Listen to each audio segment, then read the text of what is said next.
I'm going to go full screen here.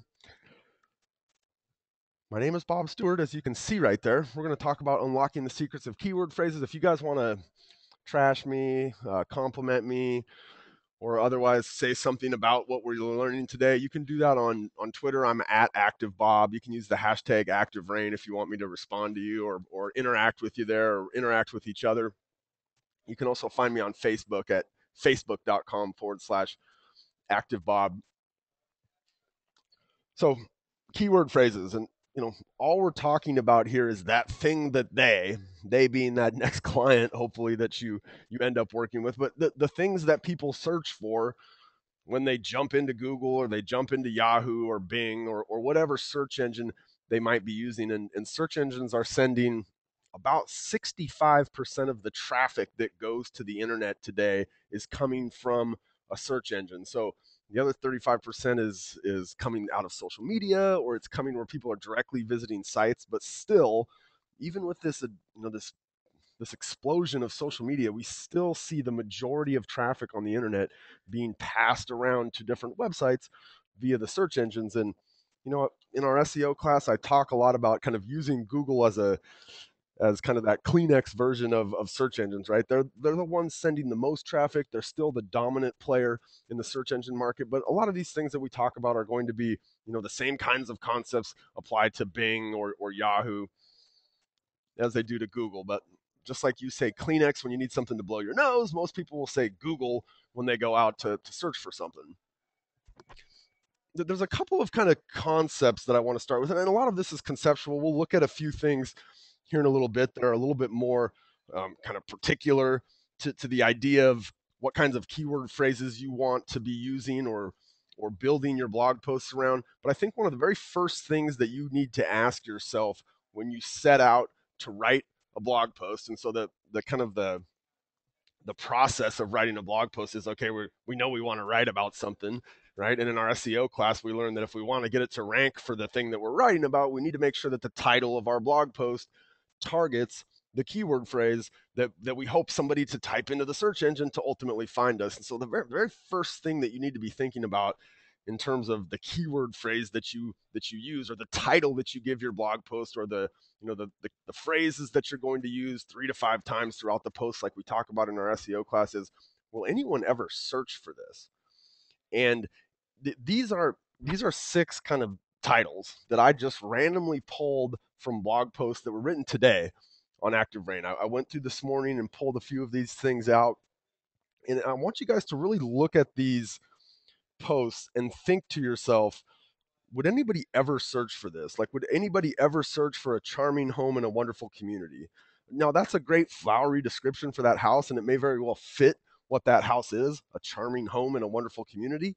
But as we set out to write posts where our goal is to get those posts found by people that don't know us, that might end up doing business with us, we need to really think. The very first thing is, will anyone ever search for this?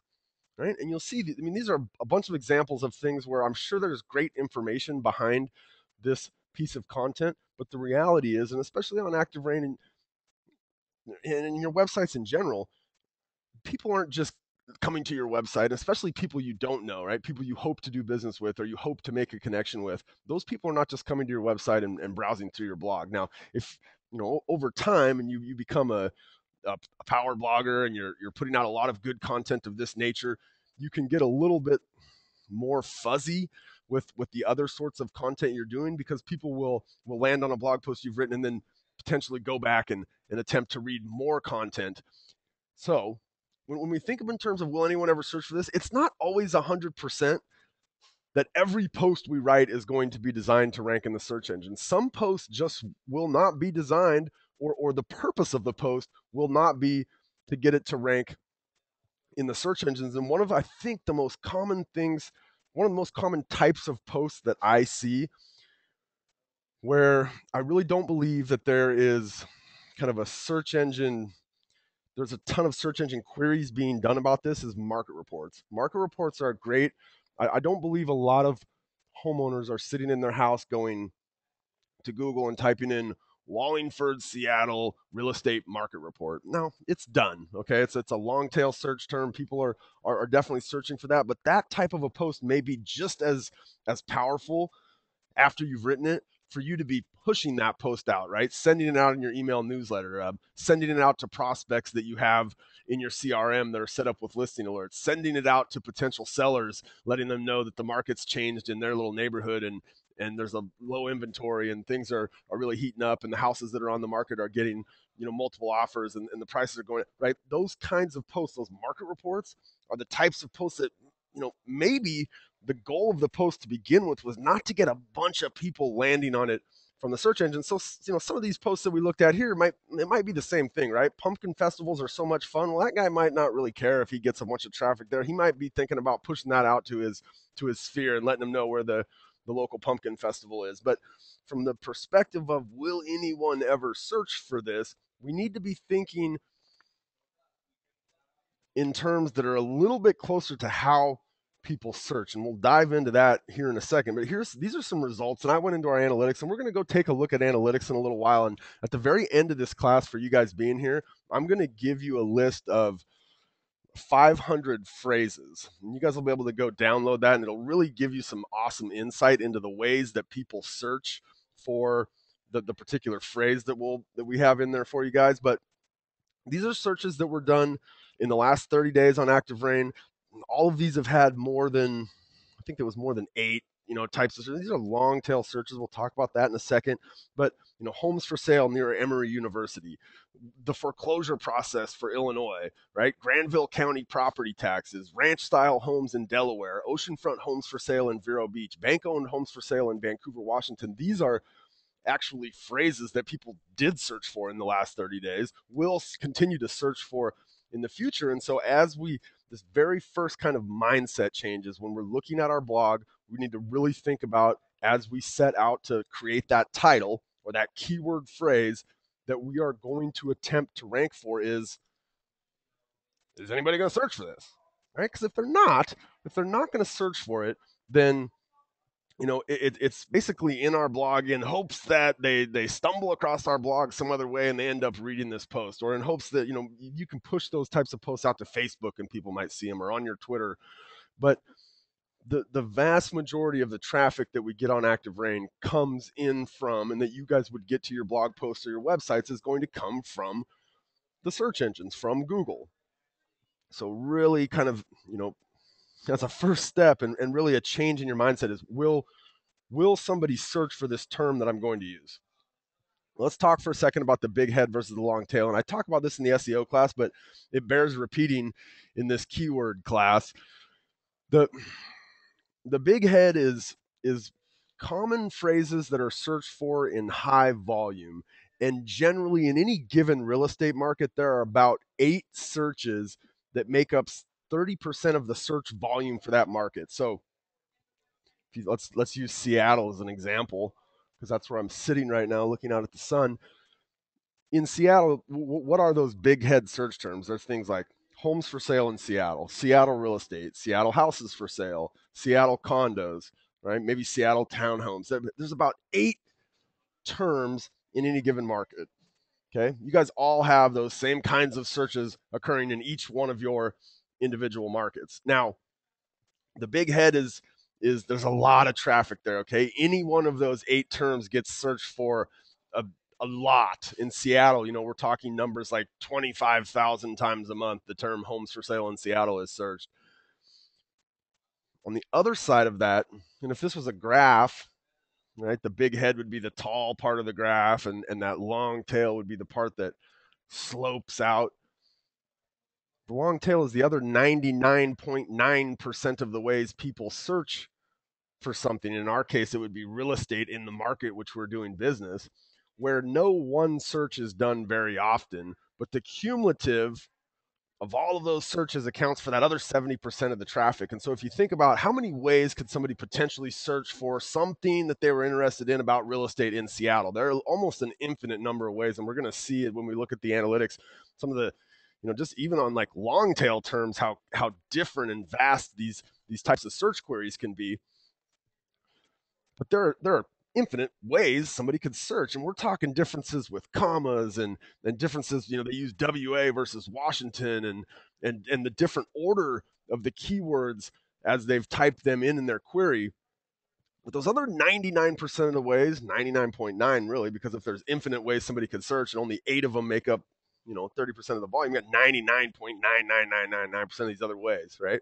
It makes up 70% of the traffic. Now, no one term, right? No one long tail term is going to do anything close to what Seattle homes for sale does. In fact, it's going to be a lot less traffic, but cumulatively, and if we can look at our blog as kind of this collection of posts that are targeting something very specific, then we can start to see how the cumulative power of our blog can lead to a lot of traffic. And the benefit, again, in our SEO class, we talk about this, we really hammer it home, but the benefits of the long tail are, hey, we're able to rank on these sorts of terms on the first page of Google, and a lot of times we can do it very quickly. Okay, we're getting targeted traffic with the long tail, and the people that are typing in these sorts of queries are closer to actually buying something. And recently, I haven't shared this story in our SEO class, but when we had our real estate brokerage, one of the things that we found, we were really into, like, looking at, we were generating 200 leads a day, and we were really into looking at, what are the best leads we're getting out of here. And what we found is that the person that would use a big head search term, and our website ranked for those: homes for sale in Seattle, Bellevue condos, right? Tacoma real estate. Somebody landing on our site after looking at one of those terms was real close to what the National Association of Realtors said is that average amount of time somebody spends out there researching before they actually buy something. They're starting 8 months in advance. The people that were searching long tail sorts of terms, and the way we did this is if they had a more descriptive geographic query than just a city. So if they looked for homes for sale in Wallingford, Seattle, or if they looked for homes for sale in Carriagewood, Renton, right? Those people, if they ended up buying a home with one of our agents, spent an average of 121 days from the time they queried and became a lead on our site till the time they wrote their first offer. So those people that are searching these very specific types of phrases, and we're going to look at some of these, okay, they're closer to buying something. So it's easier for us to target them, and they're closer to buying something, but there's not as many of these searches taking place, which is why we want to have multiple different sorts of blog posts out there in order to have that cumulative effect. So as I've been building this over the last couple of days, I had Chris Neese, who runs IMSD, and IMSD is kind of associated with ActiveRain, and I work pretty closely with Chris here at ActiveRain, and we sat down and we were looking at the deck, and he said, I think it's important that people understand, like, when somebody's going online to search, why don't they just go to realtor.com, or why don't they just go to remax.com or Zillow or Trulia or some of these bigger sites? And some people are definitely going to end up there, right? Those are the types of sites that when we type in homes for sale in Seattle or homes for sale in Toledo, those are the types of sites that show up, these big box sites for those big head terms. But why aren't people just going to realtor.com? And so as Chris and I were talking about this, him and his wife just recently bought a house, and he said, when we set out to buy the house, we would go to realtor.com, and they might have a little check mark for views, right? I want a view. And he said I would check it. And what would happen is I would get, it, what's it called? Garbage in, garbage out. So agents go into the MLS and they fill it out and they say, oh yeah, it's got a view, right? Like if you stand up on the roof and you hop on one leg and you slap yourself on the side of the head, you can see, a little tiny corner of Mount Rainier. Like he was finding that he wasn't getting the types of properties that he was after specifically, right?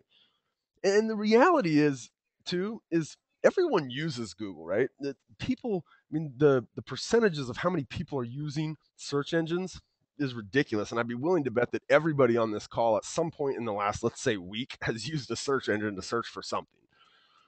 Okay? So everyone's using Google, right? There's also this fear that, am I seeing everything, right? If I know I want something very specific and I'm on realtor.com, am I actually seeing everything? And that fear of, am I seeing everything? Or, I'm in here and I'm getting things that just aren't making sense. Like these homes don't have views. Well, I checked views. How come it's not working? maybe we want to keep the kids in the same school district, right? This stuff will all lead people back to say, look, there's a source that I do trust, right? There's the search engine, whichever one I use, whether it's Bing or Google, right? I trust that source to be able to send me to the information that I want. And when we were generating leads, that's been a number of years now, but it's gotten even more this concept of the long tail, and people realizing, look, if I want something, I can very specifically search for what I want to get that piece of information, right? It's becoming more prevalent that we can really target these people at a very particular time in their search. Okay, so let's talk about, what do we need to think about when we're selecting keyword phrases, and we cover this a little bit in the SEO class, but let's go a little bit deeper into this concept of anytime somebody sets out to type in a query into the search engine, there's generally going to be two components to that. And as it relates to real estate, this is really, I'm kind of exacerbated. If it relates to like, a product, right? If I wanted to go buy a new pair of Air Jordans, right? I'm probably not going to have that geographical component because I realize I can buy that anywhere. But as it relates to real estate, there's really this concept of subject matter plus geography. And every time we put together a keyword phrase, we need to think in these terms. Okay, so here's how you think about them then, right? The more specific our geography, the less specific our subject matter need be. Okay, so keep that one in mind, and we'll come back and give you some examples. Okay, the less specific our geography, the more specific our subject matter needs to be. So if we're getting real specific on our geography, we don't need to be as specific on our subject matter. If we're getting really specific on our subject matter, we can be less specific with our geography. So how do we get to a specific geography, right? What are our options? We could write about homes for sale in Washington. We could write about homes for sale in King County, right? As we get more specific, homes for sale in Seattle. The funny thing about county and city is what you'll probably see in search engines is that the query homes for sale in Seattle would be more popular than the query homes for sale in King County. And in some of your markets, homes for sale in like Washtenaw County, which is a county where Ann Arbor is located, that query may actually be easier to target and more on the long tail than homes for sale in Ann Arbor. Okay, so sometimes that specific geography, it's not a natural thing to think that way. But as we get more specific, right, in neighborhoods, so in Seattle, we've got all these neighborhoods. We got Wallingford, Queen Anne, Capitol Hill, all of these different places. And a lot of our towns and cities have these kind of neighborhoods or parts of town, right? And then we can get even more specific with our geography, a subdivision or a complex. Another way to get specific with geography is to think about people searching for things in terms of where they're near. And some of the major ones are going to be schools and employers, right? So here in Seattle, it was not uncommon for us, and we still see this on ActiveRain, but it was not uncommon for us when we had the real estate company to see searches like homes for sale in Redmond near Microsoft, right? Homes for sale in Everett near Boeing, homes for sale in Renton near Boeing. Okay, we've got some big military bases around here. It's not uncommon to see homes for sale near Joint Base Lewis McChord or near JBLM. Okay, landmarks are another one. Why don't you guys go in right now to the questions area? I want to share with me like something in your market where you could conceive of somebody searching homes for sale near blah, something. You guys give me a couple of answers here because I want you guys to really start thinking about this. Nanette says homes for sale near medical center. Which medical center, right? So if you're going to write a post of that nature, you would want it to say homes for sale near, Harborview Medical Center, which is the major hospital here in Seattle. Here we go. Got a bunch of people. Homes for sale near Disney World. Perfect. Yeah, that's where I want to live. Thank you. Who's that? Terry. I'm going to be contacting you shortly. That's a great one. Lauren says homes for sale near Portobello Country Club or in the Portobello Country Club. That's definitely something you would look at, and that might be more in terms of a subdivision or a complex. But that concept that homes for sale near the trail line or the train line, SEPTA, Gloria. I don't know what area Gloria's in, but I'll bet you that people in that area, right, identify with living near the SEPTA, right? Living on the train line so they can get downtown quicker and not have to sit in traffic, right? Lots of really good answers. Here we go. Homes for sale near the Mayo Clinic, right? These kinds of queries are being done by people. And do you think the person, let me find another one here. Homes for sale.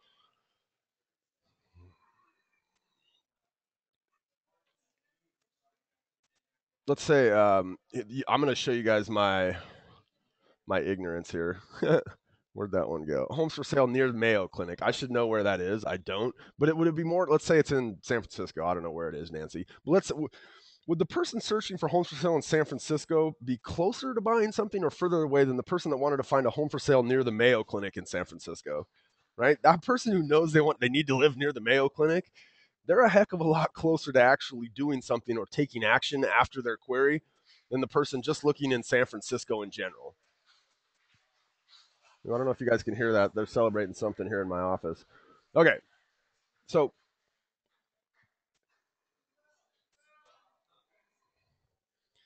how do we get more? So here's some examples, right? Homes for sale in Carriagewood, Renton. That's where I grew up. My family lived in the subdivision of Carriagewood, right? Condos for sale, Georgetown Commons, Ann Arbor. That's where I live right now, right? Here's this concept of a real kind of generic, at least as it relates to real estate, subject matter: homes for sale, condos for sale, homes for sale, townhouses for sale, right? But we get real specific with our geography. Homes for sale near the Microsoft campus, Redmond, right? Townhouses for sale in Wallingford, Seattle, right? We're getting very specific with our geography, right? And we can have these general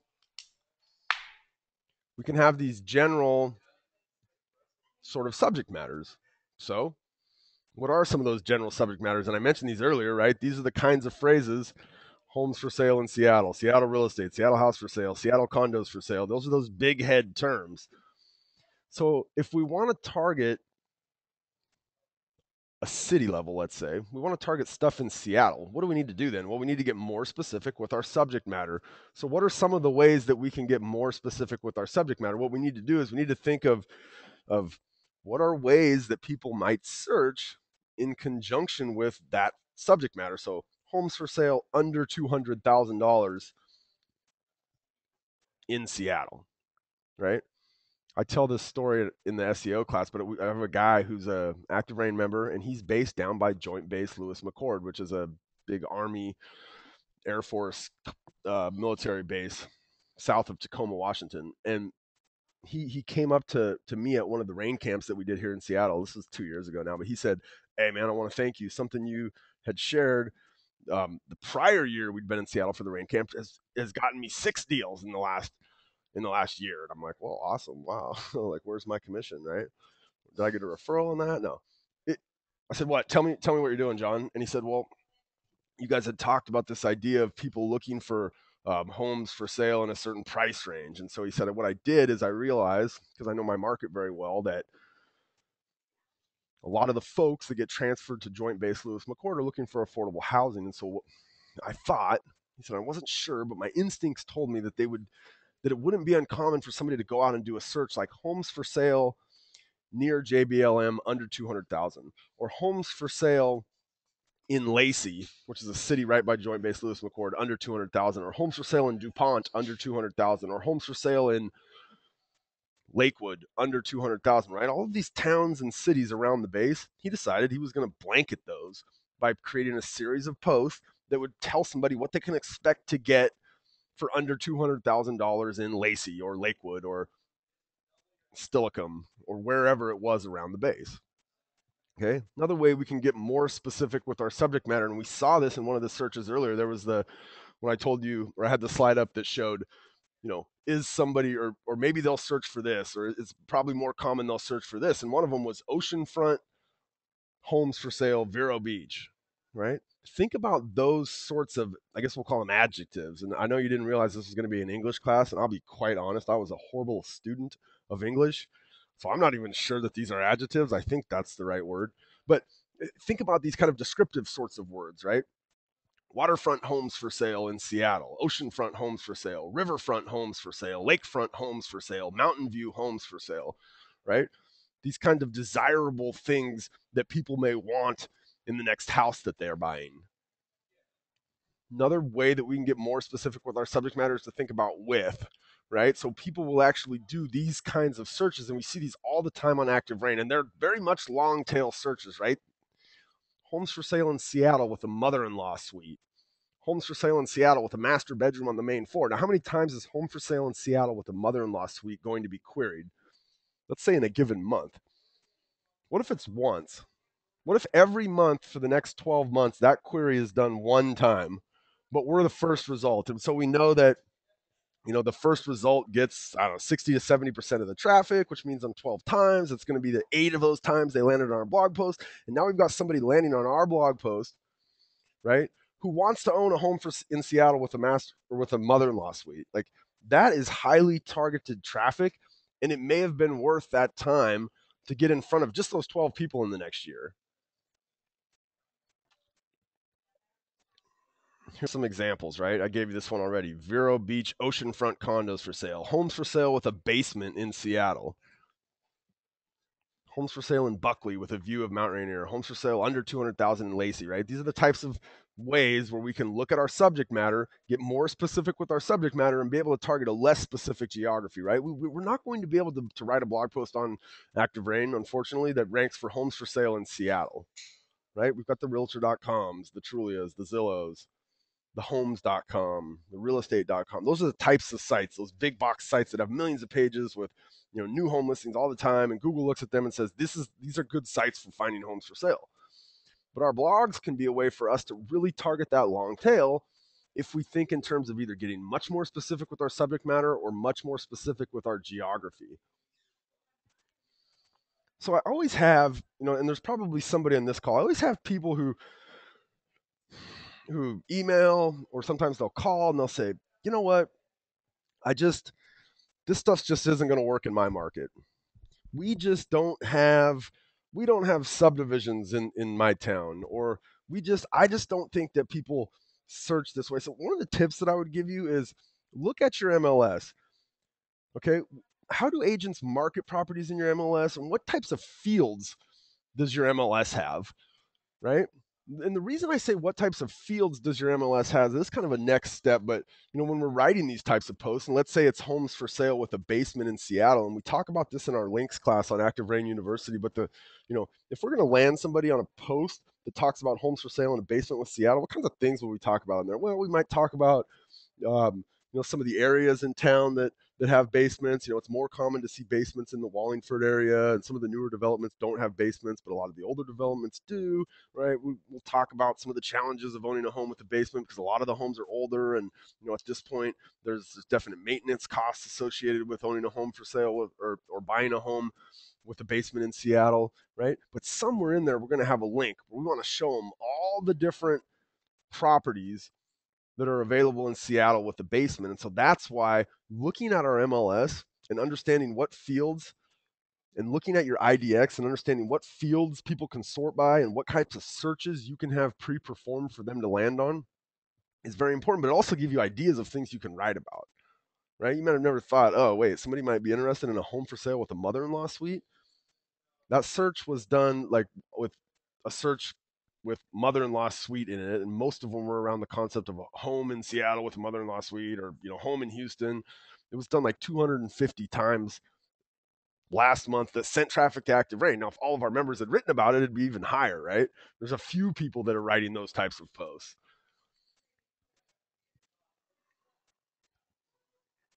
There's all sorts of ways that we can think in terms of these adjectives. So, and we see these types of searches. I'm not just pulling these out of thin air. This is me going in and looking at our analytics data and saying, okay, I'm putting together this class on keywords. We got to give these people some good ideas of things that they could be writing about. So what types of searches have people been doing in the last 30 days, in the last, throughout 2012, right? Colonial homes for sale in Seattle, or brick homes for sale, right? Different types of properties, right? Retirement communities, homes for sale in a retirement community, Seattle, right? We see all sorts of searches where people are searching for like the names of builders, right? And a lot of times those are done in conjunction with maybe the name of that new subdivision the builder's building, One of the highest posts I've ever seen on ActiveRain is a post written by a lady named Penny Hull that was a brand new development when she wrote about it, and the post had like 20,000 clicks to it. And the recent traffic was really low, and so I just wondered, like, how did that person get so much traffic to this post? And if you think about what does a builder do when they, and some of you guys have building going on now again in your markets, right? Awesome. Well, what does a builder do? You know, they do a lot of traditional marketing. They go out and do things like billboards and radio ads, and it's in the newspaper, and these types of traditional marketing avenues. What is somebody that, like, if you've been on my SEO class and I tell this and I show this example, my favorite billboard I've ever seen as it relates to real estate is when you're stuck in traffic on 167 and you're driving by and you look up and the billboard says, if you lived in, Chadbourne Estates, you'd be home by now, right? That's my absolute. But what does somebody do when they get home? Right? They're going to go in and Google Chadbourne Estates, Auburn, Washington, homes for sale, right? Because that's where I was sitting in the traffic. I was in Auburn and I looked up and I saw the sign and it said Chadbourne Estates. Right? So think about these types of kind of descriptive phrases that we can use to enhance that subject matter side of a keyword phrase that we may be targeting. Okay, a few things to consider. And I'm super proud of my bullet points here.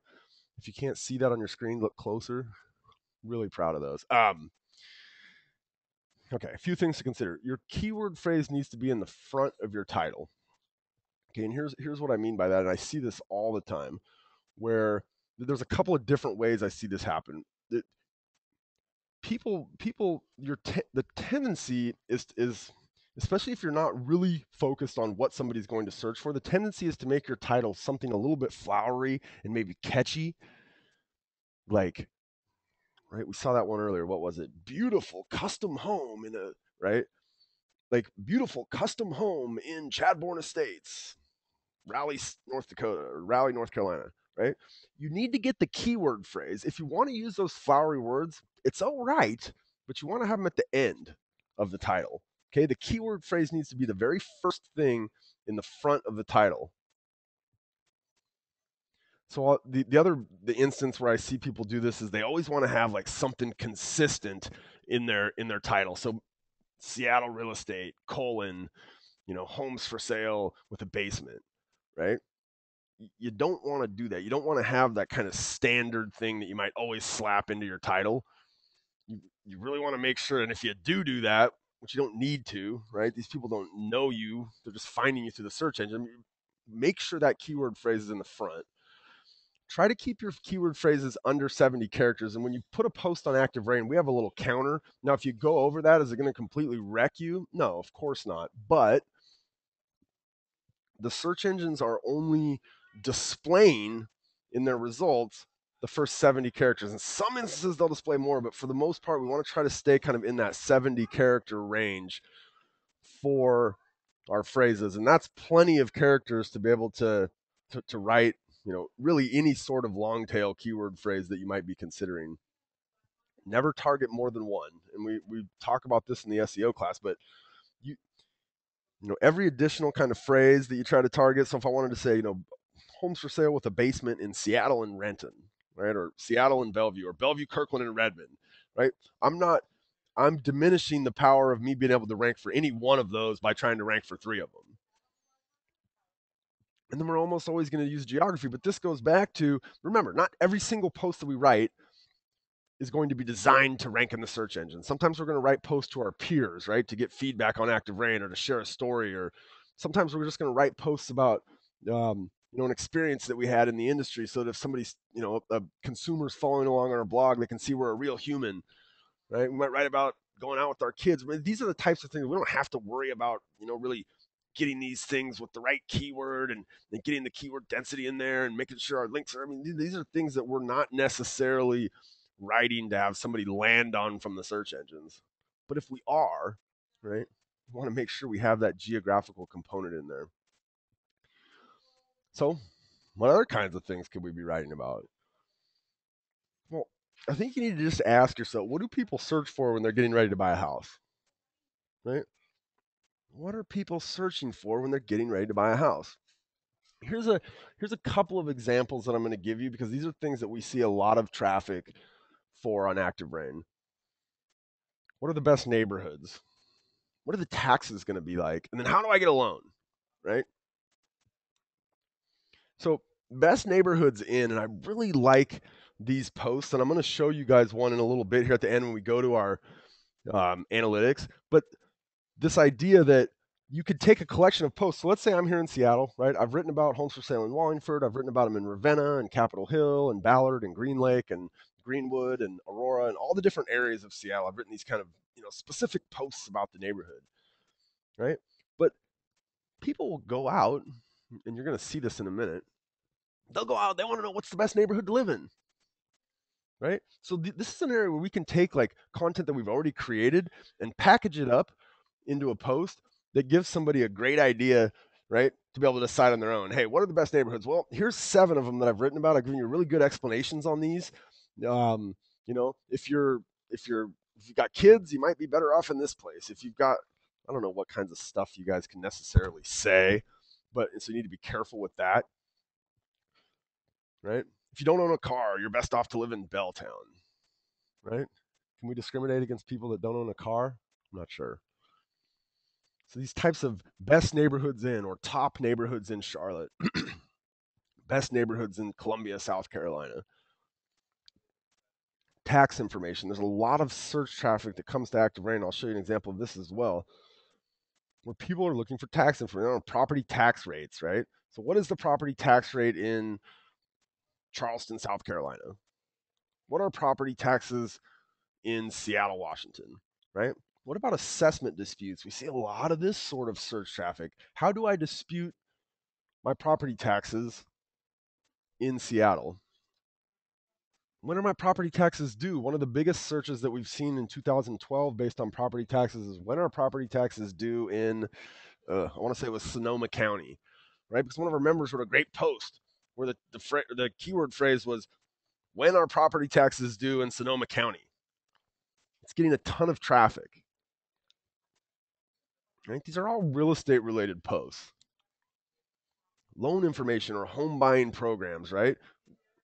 Every day somebody lands on ActiveRain after having done a search for FHA loan limits in Tacoma, FHA loan limits in Maui. That's the one I saw yesterday. VA approved condos. There's all these different programs out there too, and you guys have them in your marketplace. This is one that I pulled. This is a program in Washington. I'm not sure if this is a nationwide program. The House Key Opportunity Program, Seattle, Washington. I'd never even heard of this thing. This was a search somebody did in the last 30 days. It's been done multiple times that landed somebody on ActiveRain. You have these types of programs in your market, right? These are the types of things that people are looking for and wanting information about as they get ready to buy a house. So we need to get ahead of them, right? And a lot of these are getting ahead of them, right? The person that is looking for the, 2-bedroom split level house in Seattle, or that real specific long tail type of a phrase, we're not ahead of them. We're hoping to get them when they're ripe and ready to go, right? They know exactly what they want. Some of these other things, though, we're trying to get ahead of them, right? We're getting ahead of the buyer as they get ready and they're thinking about and they're researching where they want to live. Think about what questions do you guys get asked? And you get these questions when you're in the car with somebody driving them to a place and they're asking you, what are the homeowners association dues in the Georgetown condos? Right? You get these questions via email all the time. When you're writing posts of this nature, one of the important things to remember as it relates to your keyword phrase is back to the very first thing that we asked you, which is how do they search for it? Right? The answer to it, and if you were to use the answer as your keyword phrase, that might not lead them as closely to you as if you phrase the keyword phrase in the way the question is asked. Okay, so keep that in mind if you're decide on the next email you get, instead of just answering it and educating that one person, if you decide to make a blog post out of it and put it out there to educate potentially, hundreds or thousands of people, right? Think about your keyword phrase in terms of how would somebody go online and ask that question.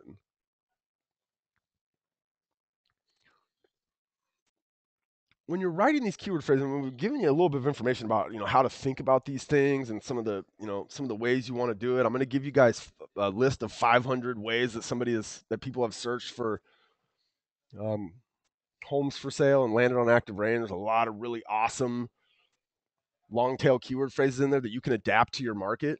But one of the very best things that you can rely on is your instinct and your experience. And here's why, because inevitably the question gets asked, well, what kind of tools are out there for me to do keyword research? And probably the best one that's available for free, there's one called Ad Tracker that's really good that you can pay for. But one of the best free tools is the Google AdWords keyword tool.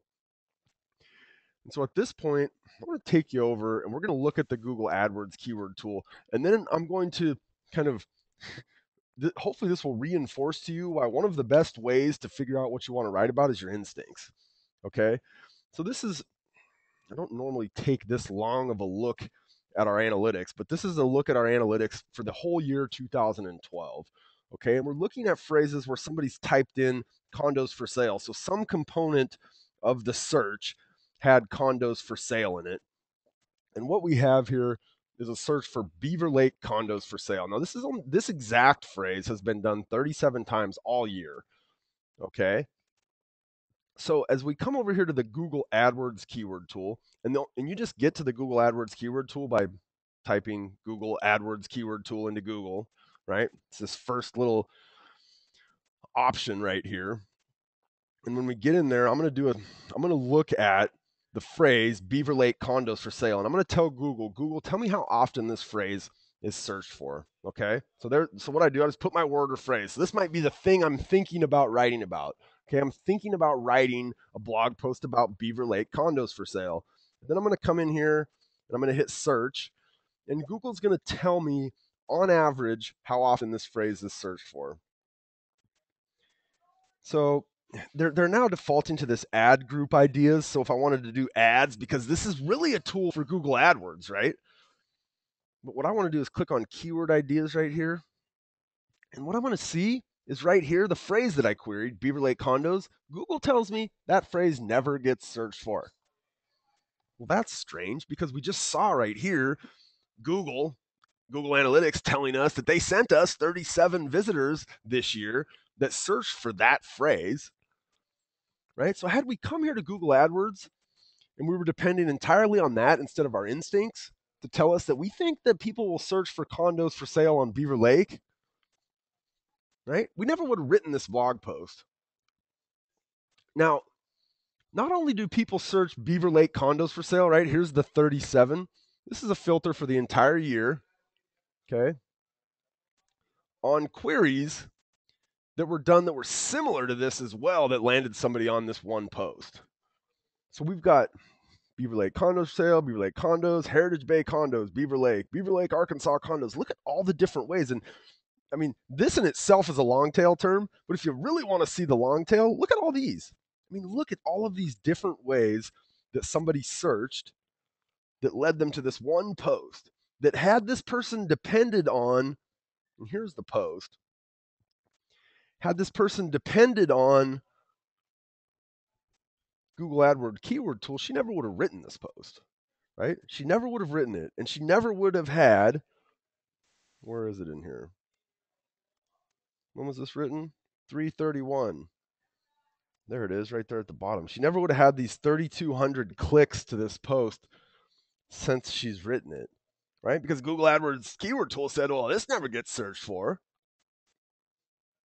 What I tend to find, at least in my experiences, is it's somewhere between 30 and 40 times a month. If it gets searched for on average more than that, they will show it. The problem is we see here, literally, I think it's 106 different ways that somebody searched and landed on this post. None of these would have shown up in Google AdWords keyword tool. She would have been out 3,200 clicks, 3,200 opportunities for her to be in front of somebody that was interested in a condo on Beaver Lake in Rogers, Arkansas. Right? She's got a bunch of these types of posts. And here's where we see that cumulative effect. Hearthstone subdivision in Rogers, Arkansas. Gated community in Rogers, Arkansas. Pinnacle Country Club. So here she is in this scenario targeting maybe two different keyword phrases.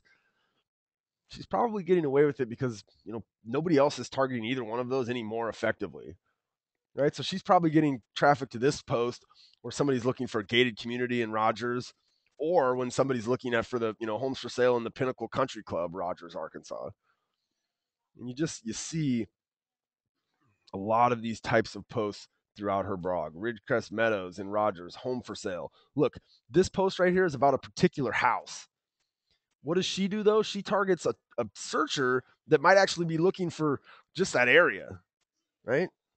The thing that drives me the most nuts that I see on ActiveRain is people that use their address as the keyword phrase or the title of their blog post for their listing. Don't do that. If they know your address of your listing, they're going to find you and your listing, right?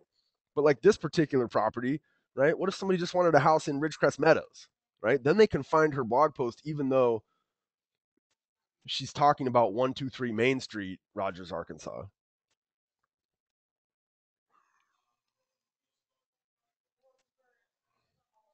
Here's this best neighborhoods in Columbia, and this is just the last 30 days. We're not looking at a year anymore. There's only 13 visits, but remember, we've got this long tail on top of the long tail that shows all these other ways. So there's a ton of different ways. They could search top neighborhoods, right? Here it is, top 10 neighborhoods in Columbia, and he's got links to all the different neighborhoods, right? He's even got links to the homeowners associations if you need them, right? His post has had 10,000 views, essentially. Well, it's 4 years old. It's 52 months old, I think. 10,000. It's getting 200 clicks a month or something. My math is right there.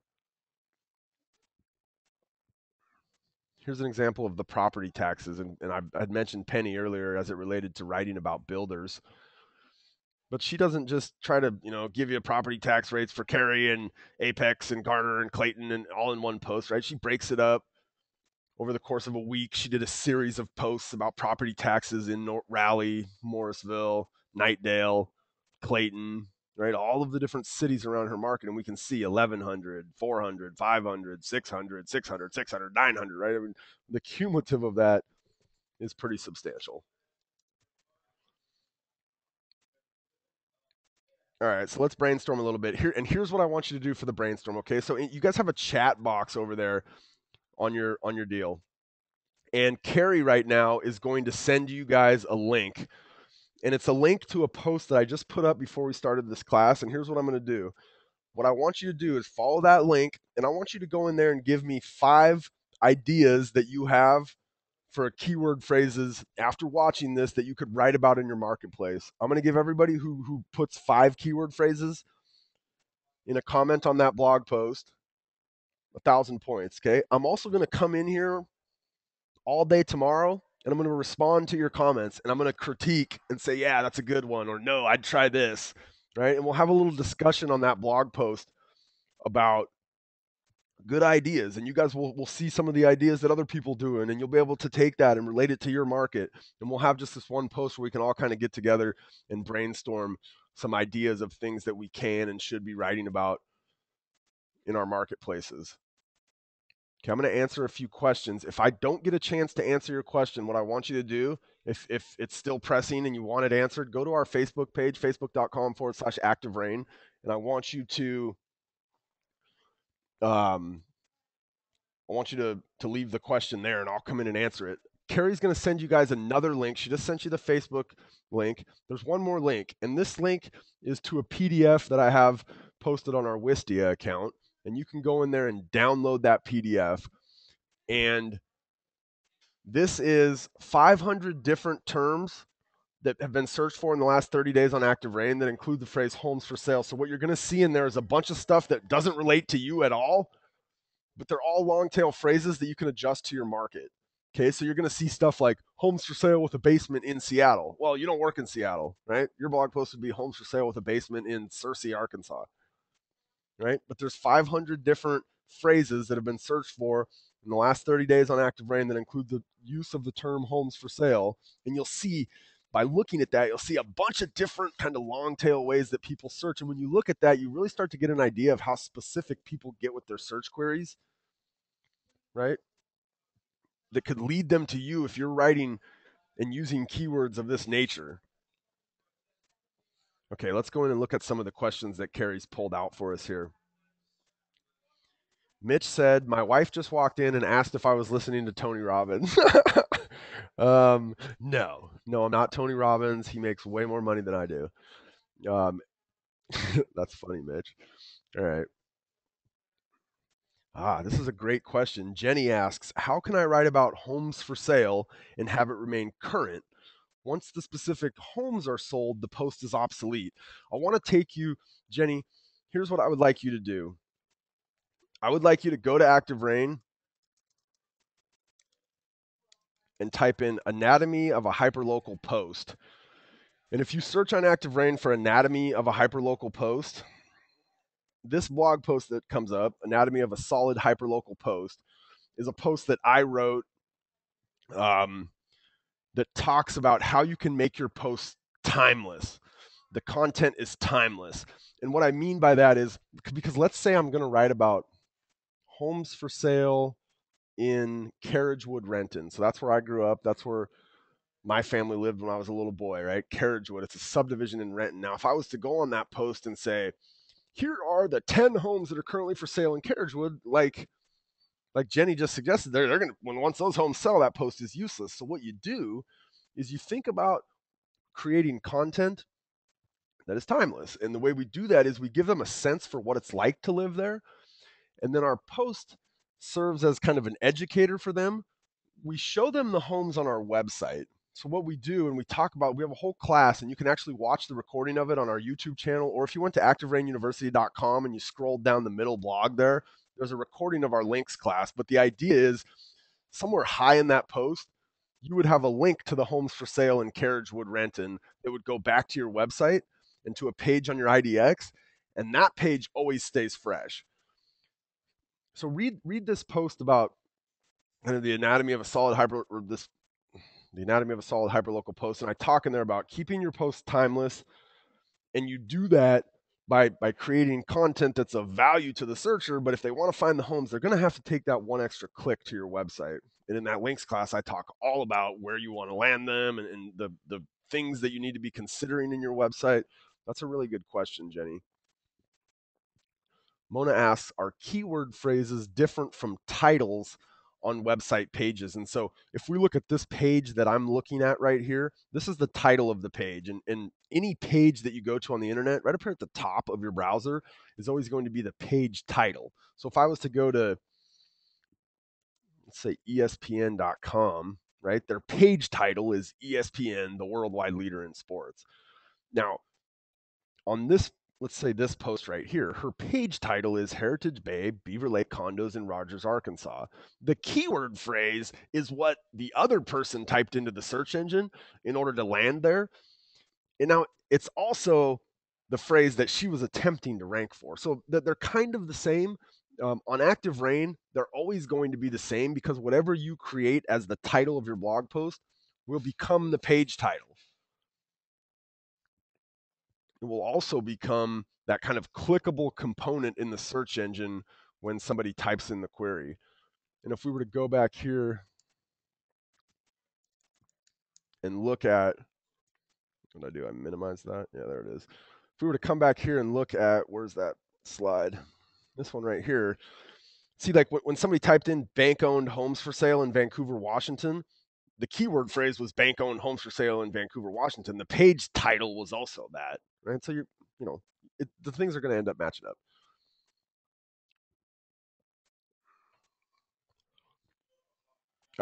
Gary says, how often do you have to update your posts, such as homes for sale near Redmond and the Microsoft campus? Is it weekly or monthly?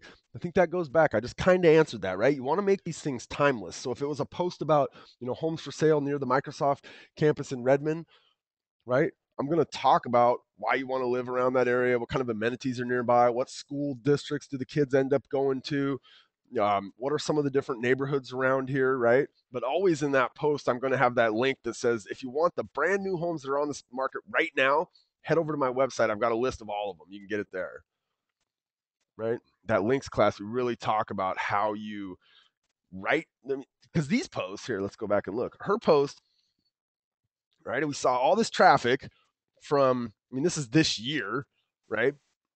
We see all this traffic in here from this year on a post that was written in 2010, because look what she does. Now, she doesn't do a very good job of giving you kind of the link to go back and find it, right? She does have some old data in here, so I probably would have had her in this little section be linking back to something on her website maybe that could keep it more updated for you. And that's, again, in that links class, I really hammer home on, how do I write a piece of content that remains timeless and then pass that traffic off so that they can actually see the available listings today. So Sylvia says, once you blog or post homes near UCI, do you then have to set up a MLS search that pulls up homes like that? That could be hard to do. Again, any of these questions that have to do with the links that come out of the different, out of your posts and back to your website, go look at that links class. You want me to give you a real quick example? I'll show you here. Watch this. So actually, let's go up here. So let's say this is my website, and this is a market leader website.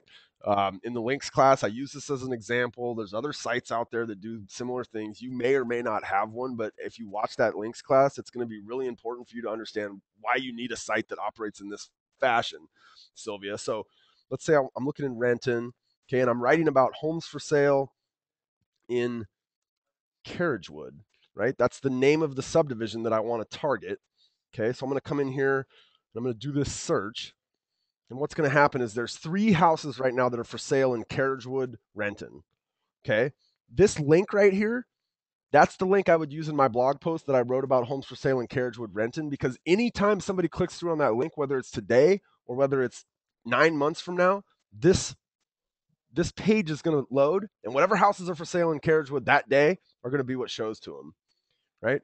If I wanted to do a search of homes for sale in Renton, let's say we're going to do all of Renton, and I want to see just foreclosures. So my post is about bank-owned homes for sale in Renton, Washington. There's my search. There's my 27 foreclosed properties currently on the market in Renton. I've got a real easy link. So it could be challenging if your IDX or your website is not designed in a fashion to generate leads and to allow you to make these kind of very specific sorts of searches.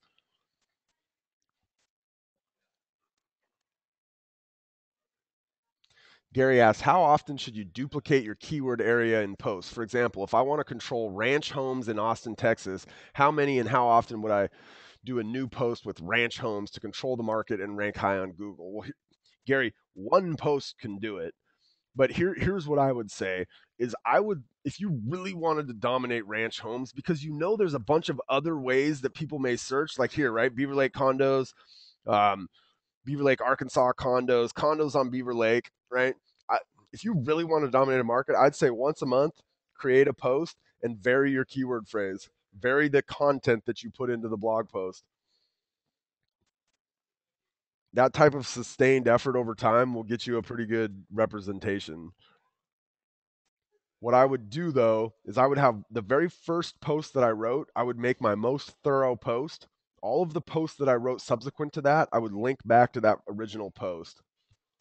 Right? We want to if we had one post that was number 1, that would be fine. Sometimes Google, and they're trying to get away from this, but we still see it. Sometimes they'll show more than one result from the same site.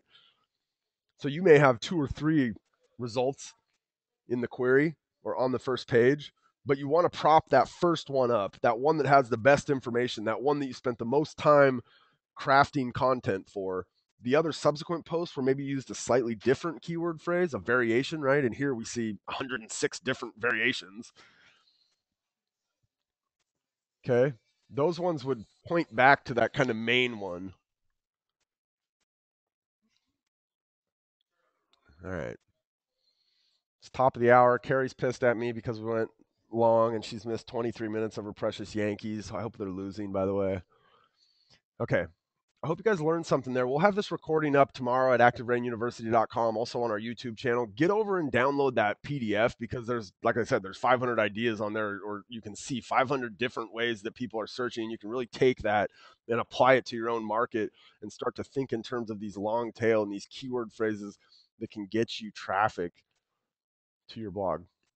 Today's Thursday. You guys have one more day before your weekend. I hope you have something fun planned this weekend. Actually, I hope you're showing houses. Hope you don't have anything fun planned. I hope it's work all weekend and get paid a month from now.